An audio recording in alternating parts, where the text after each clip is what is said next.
Cure for varicose vein. திரும்ப இதுக்கான problem வரக்கூடாது, சொல்யூஷனை நோக்கி தான் நம்ம பயணம் பண்ணிட்டு இருக்கோம். சரி, ஓகே. இப்ப நம்ம இந்த டயட் பத்தி நம்ம கம்ப்ளீட்டா பார்த்தாச்சு. இப்ப நம்ம சொன்ன மாதிரி மைண்டை நம்ம இதற்காக எப்படி செட் பண்ணோம், பேஷண்ட்டுக்கு நம்ம டயட்டும் ஹீலிங்கும் நம்ம எப்படி நம்ம சொல்லி கொடுத்தோம் அப்படின்னு சொல்லி பார்க்கலாம். நம்ம சொன்ன மாதிரி ஃபர்ஸ்ட் நம்ம என்ன பண்ண சொல்லுவோம் ட்ரீட்மெண்ட் அப்ப அப்படின்னா, முதல்ல டயட்டை ஸ்டார்ட் பண்றதுக்கு முன்னாடி எங்கேயாவது ஒரு இடத்துல டொனேஷன்ஸ் கொடுக்க சொல்லுவோம். எங்க கொடுக்குறீங்களோ கொடுங்க. நீங்க மதம் சார்பாக உங்களுக்கு தெரிந்த இடமாக இருந்தாலும் சரி, இந்த மாதிரி ட்ரஸ்டா இருந்தாலும் சரி. மதம் சார்புன்னு நம்ம சொல்ல வர்றது, நிறைய கோயில்கள்ல அன்னதானம், மசூதியில அன்னதானம் எல்லாம் கொடுப்பாங்க.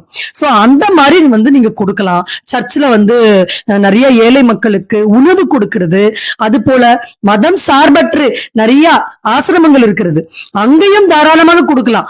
சோ குழந்தைகளுடைய படிப்பு செலவுக்கு, குழந்தைகளுடைய உணவு செலவுக்கு இந்த மாதிரி கொடுத்து விட்டு மருத்துவம் எடுத்துக்கொள்வது